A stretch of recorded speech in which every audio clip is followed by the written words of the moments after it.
violence go hand in hand, like chocolate and peanut butter. If you walked blindfolded through your nearest GameStop and plucked a random game off the shelves, there's a very high chance that it would involve some degree of hacking, slashing, smashing, blasting, or shooting. I'm here today to count down my favorite instruments of those aforementioned violent verbs, so with murder in our hearts and the scent of searing gunpowder filling our nostrils, let's jump right in to my arbitrary as fuck list of the best weapons that video games have to offer.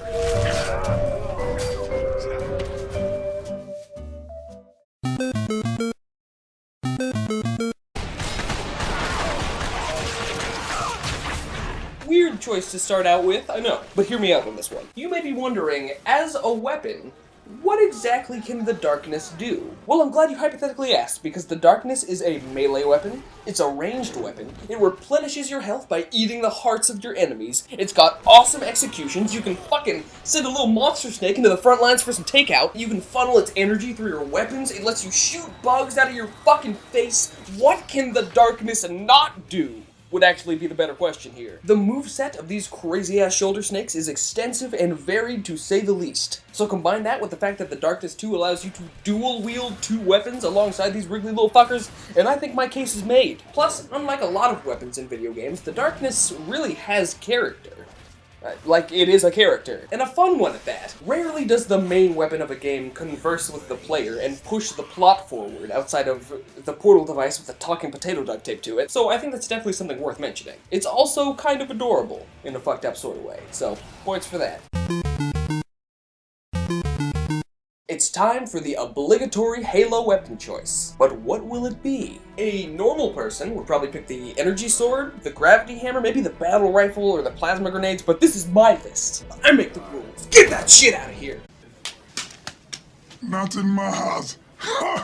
I'm going with the Mauler. The Mauler seems to be lost to time, as it was only featured in Halo 3 and then never brought back again, because it was too fucking awesome. And broken. I think they removed it because it was broken. I don't know if I'm remembering this correctly, but I think if a player picked up 2 Maulers in multiplayer, that the game would just end. Game over. No, honestly, it's actually best to wield just 1 Mauler, so you can get in close, pop off a shot, and then follow it up with a nearly instantaneous melee kill. To this day, I still dream of the pitiful squeals of racist 14-year-olds when I hit him with that 2-piece biscuit. The Maulers were only in 1 Halo game, but they made their mark on me as the main weapon I used during Halo 3's online multiplayer heyday, all those years back. It's a brutal, relentlessly powerful weapon and a fun size package, and you can hold 2 of them. So fuck your thoughts, the Mauler is the best weapon in Halo.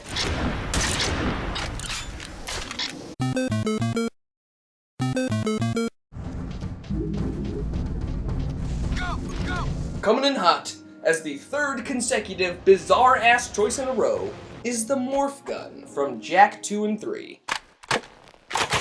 Kind of a cheap choice, because it's actually like 12 guns in one, but fuck it, it's the only thing Jak uses in these games, that's gotta count. The Morph Gun is just as much of a sidekick to Jak as Daxter is. They make a great threesome. Jak's the brains, Morphy's the brawn, and Daxter, he's that annoying fuck that just stands in the back talking shit, never doing anything useful, I guess. Oh, I get to play another minigame with him! How exciting! The Morph Gun is whatever you need, whenever you need it. The versatility of this weapon is impressive as hell. It's an entire arsenal packed into 1 shape-shifting pocket rocket. It can be anything from a shotgun to a rifle to a minigun to a drone dispenser to a weapon that shoots out bullets that just aim for you if you're feeling too lazy to actually play the game, which I really appreciate. Any firearm that can go from an anti-gravity blast to a screen-clearing genocide bomb in less than a second is A-okay in my book.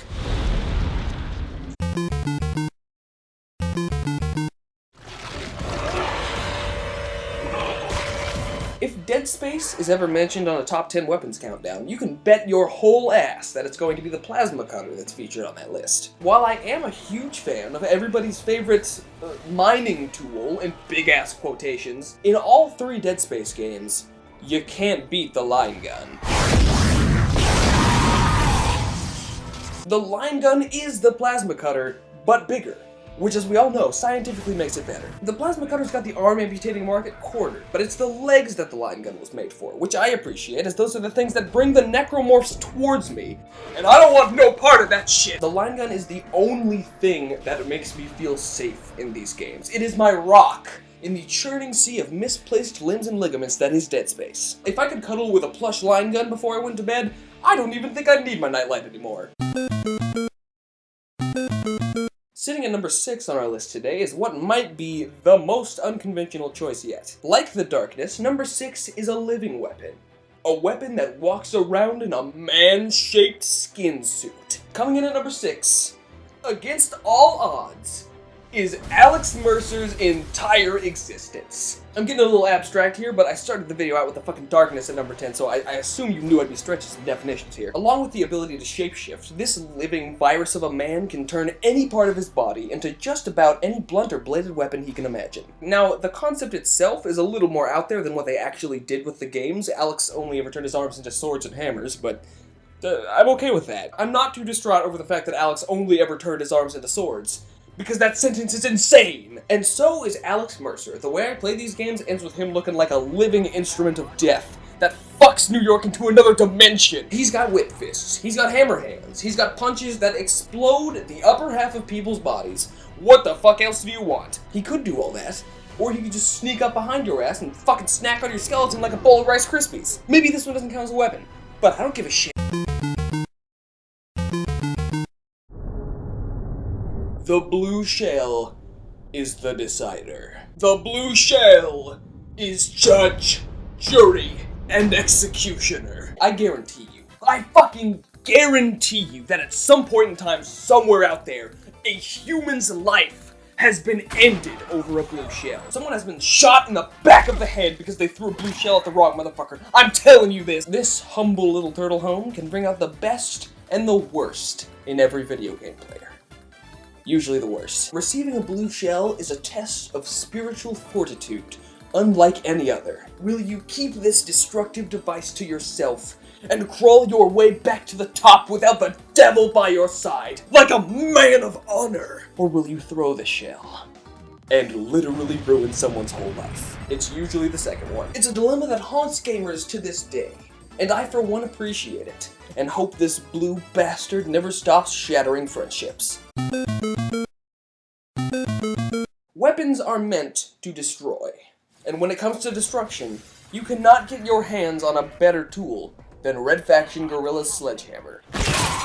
This bad boy ticks all the necessary boxes for a great melee weapon. Smashing? Check. Bashing? Check. Anything besides those two things? So why are you playing this game? Go do something else. Shut up! The sledgehammer is amazing not only because it folds up motherfuckers like paper footballs, but because Guerrilla's special geomod destruction engine allows for a myriad of strategic possibilities that wouldn't be possible in any other game. Need to stop enemies from flanking you up the second floor of a building? Just smash the fucking staircase as you go up. Need to make an improvised sniper nest out of one of these weird tube modules? Break out the hammy and pop a hole in that bitch. The hammer is so integral to Guerrilla's gameplay that it is the only weapon that you can never remove from your inventory.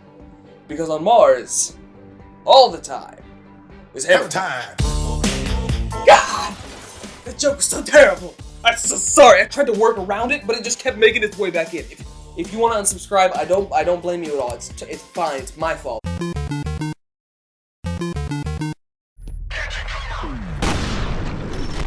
I knew there had to be at least one straight-up, down-home shotgun on this list, and it came down to a bitter battle between Fear's shotgun and the Cog's Gnasher. It was a hard-fought argument with myself, but in the end, Fear's Spas 12 came out on top. Doom may have pioneered the art of wanton shotgun carnage, but it was Fear that really took this weapon to unforeseen heights of gibblety goodness. And it has yet to be toppled. There's just such weight behind this thing. It kicks like a fucking mule, and the way it reduces human bodies to a fine cloud of red mist.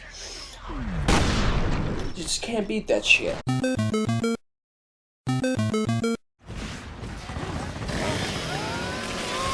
Look, I'm not a Gears guy. I did play the original trilogy back when I was a teenager with a 360, but that's mostly just because it was the biggest series at the time. You couldn't get away from Gears for years. But this insane series starring a bunch of mech suits just stuffed with stakes did bring us one pure, beautiful piece of artillery.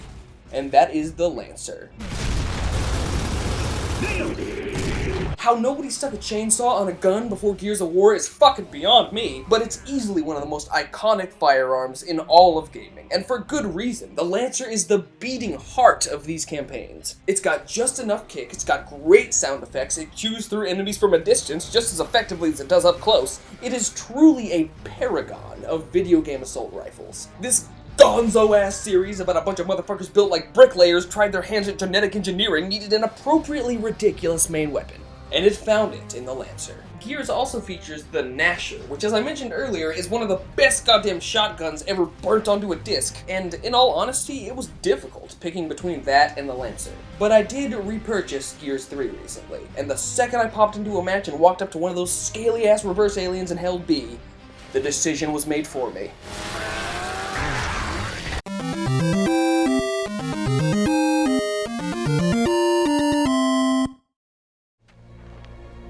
Leave my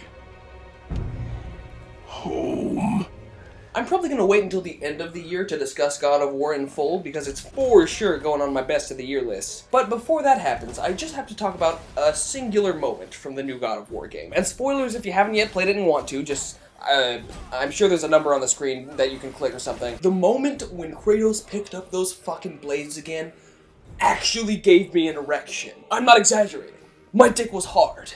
I was that excited. It's a moment that made me realize just how important these simple-ass blades on chains are. That's all they are, just some blades on some chains. More rubber bands than chains, but the series is over a decade old. It's too late to start questioning these things now. The Blades of Chaos are so fucking amazing to murder things with that the third game of the series just threw out any semblance of a fuck and gave the player 2 extra sets of blades on chains to accent these motherfuckers like backup dancers. 3 out of the 4 weapons in that game are fucking blades on fucking chains. God of War 3 is just blades on chains cubed. I don't know where I'm going with this, but to bring it back on topic, these weapons sit at the #1 slot because of their legacy.